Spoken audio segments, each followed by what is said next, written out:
ಇವತ್ತು ಸಕ್ಕರೆ ಹಾಕಲಾರ್ದ ಬಾಳೆಹಣ್ಣು ಮತ್ತು ತೆಂಗಿನ ಎಣ್ಣೆ ಬಳಸಿ ಕೇಕ್ ಮಾಡೋಣ ಬರ್ರಿ.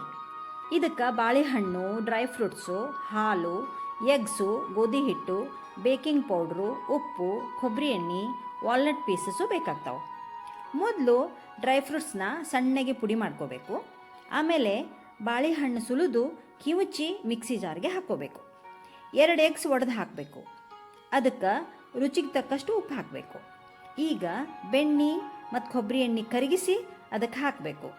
ಇದನ್ನೆಲ್ಲ ಗ್ರೈಂಡ್ ಮಾಡಿ ಒಂದು ಬೌಲ್ಗೆ ಸುರಿಬೇಕು.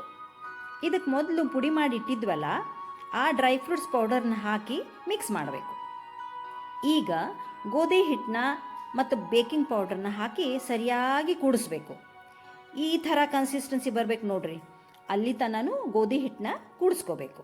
ಗಂಟಿರ್ದಂಗೆ ಸರಿಯಾಗಿ ಮಿಕ್ಸ್ ಮಾಡಬೇಕು. ಸಣ್ಣ ಪೀಸ್ ಮಾಡಿಟ್ಟಂಥ ವಾಲ್ನಟ್ನ ಹಾಕಿ ಕೂಡಿಸ್ಬೇಕು. ಒಂದು ಬೇಕಿಂಗ್ ಪ್ಯಾನ್ಗೆ ತುಪ್ಪ ಸವರಿ ಅದಕ್ಕೆ ನಾವು ಮಾಡಿದಂಥ ಈ ಬ್ಯಾಟರ್ನ ಹಾಕಬೇಕು. ಇದನ್ನು ಪ್ರೀ ಹೀಟ್ ಮಾಡಿದಂಥ ಓವನ್ ಒಳಗೆ ಅರ್ಧ ತಾಸು ಬೇಕ್ ಮಾಡಬೇಕು. ಸುಮಾರು ಅರ್ಧ ತಾಸು ಆಗಬಹುದು. ನೋಡ್ರಿ ಎಷ್ಟು ಚಂದ ಕೇಕು ರೆಡಿ ಆಗೈತಿ. ಅದು ಸರಿ ಬೆಂದೈತೋ ಇಲ್ಲೋ ನೋಡಾಕ ಒಂದು ಟೂತ್ಪಿಕ್ನ ಚುಚ್ಚಿ ನೋಡಬೇಕು. ಅದು ಕೇಕ್ ಹತ್ತಲಿಲ್ಲ ಅಂತಂದ್ರೆ ಕೇಕ್ ರೆಡಿ ಆಗೈತಿ ಅಂತ ಅರ್ಥ. ಇದು ಸಕ್ಕರೆ ಹಾಕಲಾರ್ದ ಮಾಡಿದಂಥ ಕೇಕ್ ಇರೋದ್ರಿಂದ ಆರೋಗ್ಯಕ್ಕೆ ಬಹಳ ಒಳ್ಳೆಯದು. ನೀವು ಮಾಡಿ ನೋಡ್ರಿ, ಕಾಮೆಂಟ್ ಮಾಡಿ ತಿಳಿಸ್ರಿ.